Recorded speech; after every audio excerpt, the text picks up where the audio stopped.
그러니까 비모수 통계라고 하는 건 어떤 확률 이론, 확률 분포를 기준으로 판단을 하는 방법이 아니라는 얘기입니다.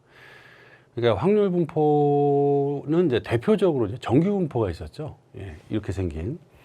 그래서 우리 이제 이 정규 분포가 상당히 좀 뭔가 활용도가 높았어요. 그러니까 어떤 사건이 일어날 확률을 전체 1로 했을 때, 100으로 했을 때, 자, 여기가 이제 나타날 가능성이 제일 높고, 그 다음에 어떤 결과가 나타날 가능성이 점점 낮아지는데, 어떤 결과가 나타날 가능성에 대한 확률을 이 분포의 그 함수를 알기 때문에 우리가 이제 그거를 뭐 추정을 하거나 검정을 할 때 이제 사용을 했죠.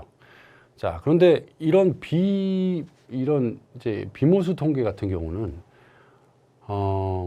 일단 첫 번째 기준이 이렇게 안 돼 있으면, 그러니까 예를 들어서 이제 약간 민감한 질문에 대한 특정치들은 약간 많이 쏠려 있습니다. 예를 들어서 뭐 성에 관련된 거라든지 아니면 도덕에 관련된 거라든지, 예를 들어서 이제 귀하는 지나갈 때 쓰레기를 뭐 다른 사람들이 보면은 얼마나 자주 버리십니까?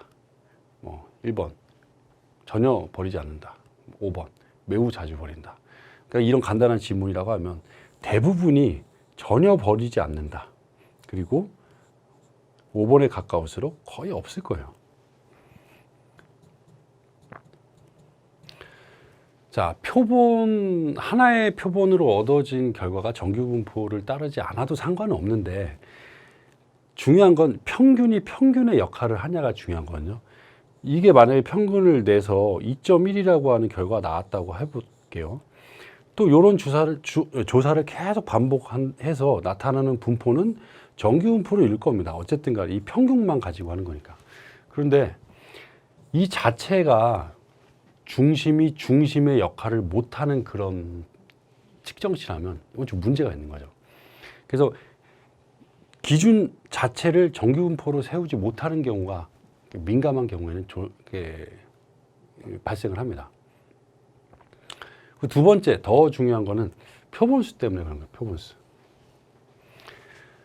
보통 이제 우리가 이렇게 정규 분포를 기준으로 할 때에는 충분히 어느 정도 표본을 통해 가지고 그 집단의 대표성을 확보할 수 있을 때 그렇게 얘기를 하는데, 뭐 10몇 명 조사하고 20명 조사하고 예를 들어서 뭐 출소한 지 얼마 안 되는 사람들의 뭐 사회 적응성, 조사하기가 참 어렵잖아요.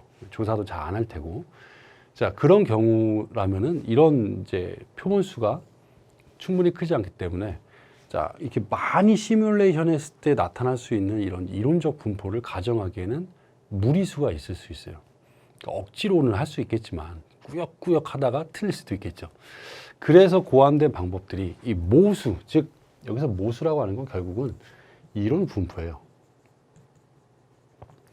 뭐 정규 분포도 될 수 있고, 아니면 여러 가지 이항 분포도 될 수 있고, 뭐 포화송 분포 등등등 어떤 기준이 되는 그런 분포를 가지고서 그 결과를 대입해서 판단하기 어려운 경우에 쓰는 그런 방법들이 비모수 통계입니다. 결국은 표본이 적은 경우인데, 제가 약간 지나가는 얘기를 하면 왜 빅데이터 분석 기사에 이 비모수 통계를 배우는지는 저도 잘 이해가 안 돼요. 빅데이터인데, 그죠?